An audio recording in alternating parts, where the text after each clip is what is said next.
Bismillahirrahmanirrahim. Assalamualaikum warahmatullahi wabarakatuh. Sobat-sobat ngabarin kabar, semoga selalu dalam keadaan sehat walafiat, serta diberikan rezeki yang halal, berkah, lancar, dan juga banyak. Ada pandangan menarik dari Bang Ade nih, soal persamaan Rizik Syihab dan juga Hasto. Apa ya? Nah, ini menarik nih, apa persamaannya. Padahal Rizik dan Hasto itu kan bentrok ya, kayak minyak dan air lah. PDIP dan Rizik itu. Ya, bagaimana pandangan Bang Ade ini? Mari kita simak saja videonya bersama. Let's go. Apa kesamaan Rizik Syihab dan Hasto Kristianto? Kalau pertanyaan ini saya ajukan beberapa bulan yang lalu saja, mungkin banyak orang akan menganggap pertanyaan ini mengada-ada.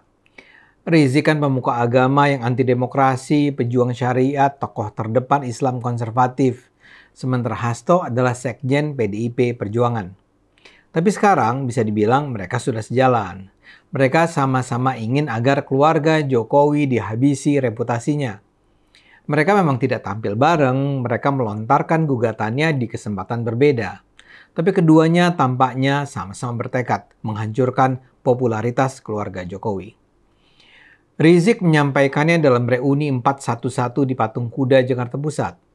Dia tidak hadir di acara yang diselenggarakan Front Persaudaraan Islam atau FPI tersebut karena saat ini dia entah kenapa sedang berada di Mekah, Saudi. Tapi dia menyampaikan pesannya lewat Habib Muhammad bin Hussein Alatas, sang menantu. Menurut Rizik, para pengikutnya harus mengadili Jokowi dan menangkap Fufu Fafa. Sementara Hasto menyampaikan pesannya usai ikut lomba lari 10 km di Tangerang, Banten. Dia nampak geram dengan keputusan KPK yang memutuskan tidak ada gratifikasi dalam kasus penggunaan jet pribadi oleh Kaisang Pangarep yang bikin heboh beberapa bulan yang lalu. Ia menuduh adanya tebang pilih dalam penegakan hukum karena Kaisang merupakan anak Jokowi. Ia menegaskan hal tersebut bakal jadi catatan bagi rakyat. Rizik dan Hasto nampaknya memang mewakili bermunculannya narasi-narasi anti Jokowi dan keluarga yang terus bermunculan secara intensif terutama dalam bulan-bulan terakhir. Gelombangnya menarik. Di satu sisi serangan terhadap keluarga Jokowi datang dari tokoh-tokoh sekuler seperti Najwa Shihab, majalah Tempo, sejumlah intelektual dari perguruan-perguruan tinggi terkemuka, budayawan seperti Gunawan Muhammad, para selebritis dan komedian muda, serta tentu saja kubu Ganjar dan PDIP. Di sisi lain, hal serupa juga datang dari kubu Islam konservatif seperti FPI 212, Rizik Syihab, tapi juga Amin Rais, Refli Harun, Abraham Samad, dan kawan-kawannya. Mereka tampak sama-sama tidak mau mengizinkan Jokowi pensiun dengan nama baik.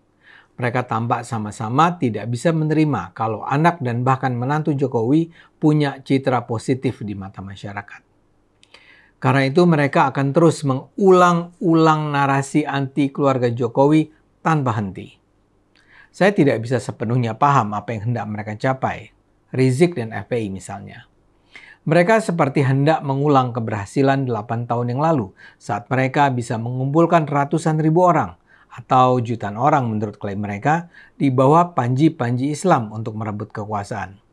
Saat itu mereka berhasil. Tapi sekarang apa yang menjadi agenda mereka?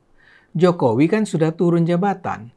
Gibran sudah jadi wakil presiden, Kaisang nyaman dengan posisi ketua PSI, dan Bobi Nasution kemungkinan besar akan jadi gubernur Sumatera Utara. Lantas apa yang sedang dilawan Rizik dan kawan-kawan? Kalau dulu tujuan mereka jelas, menggagalkan Ahok jadi gubernur. Sekarang apa tujuan mereka?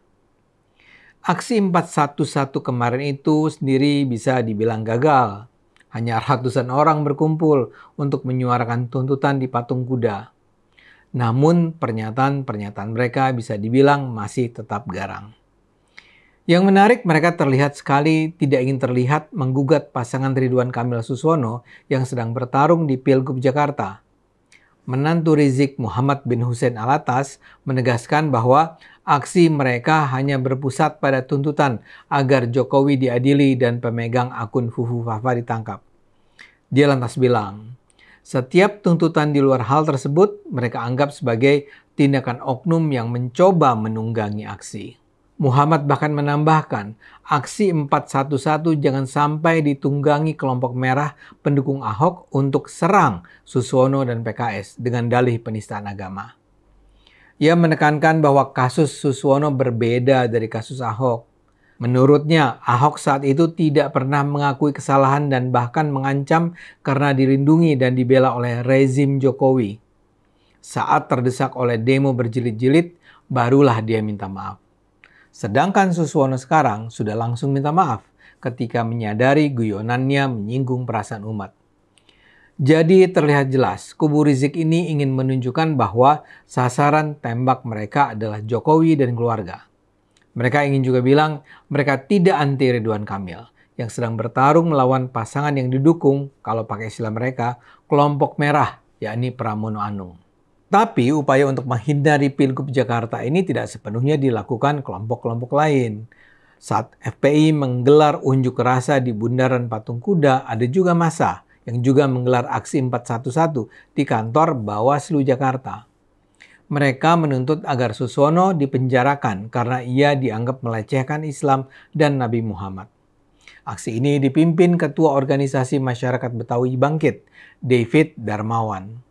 Sebelum berdemo, David sudah melaporkan Suswono ke Bawaslu.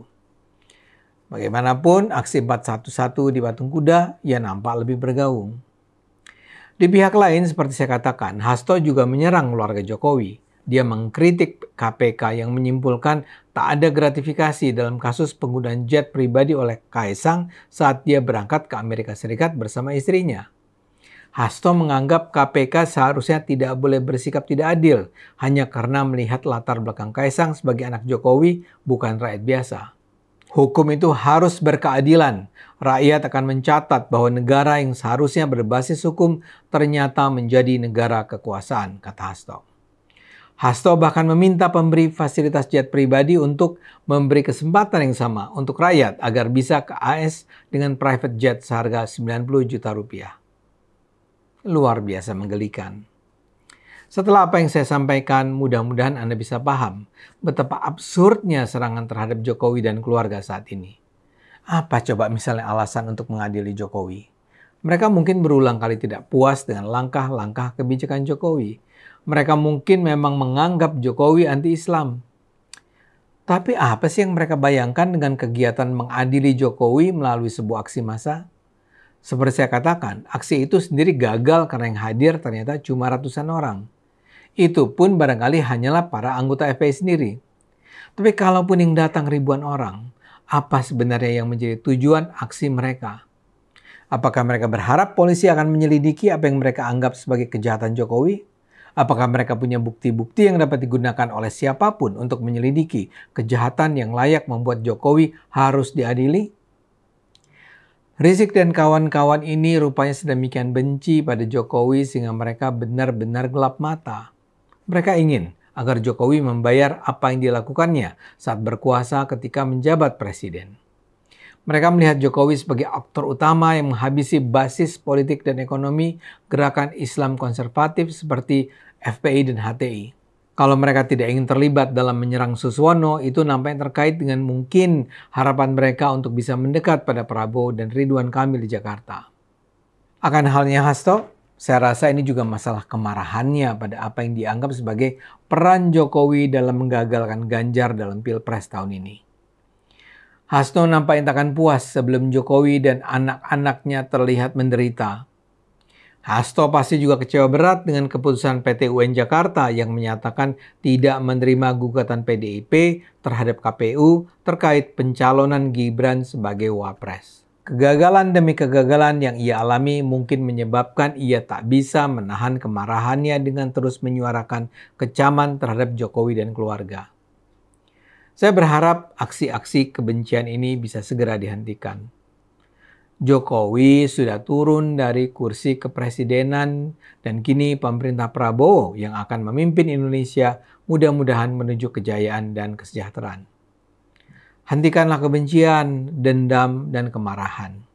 Ayo gunakan akal sehat, karena hanya dengan akal sehat Indonesia akan selamat. Ya, tadi begitulah pandangan Bang Ade ya, luar biasa ya. Memang harus sehat kita kalau berpandangan itu, berpikir secara jernih, ya melihat kanan kiri, kok ini bisa, itu nggak bisa, kok ini begini, itu kok begini, ya harus begitulah. Namanya kritis pikiran kita ya. Jangan mentang-mentang kita pro dengan satu orang, kita mengesampingkan kebenarannya, faktanya. Ya, bagaimana menurut pandangan kalian semua?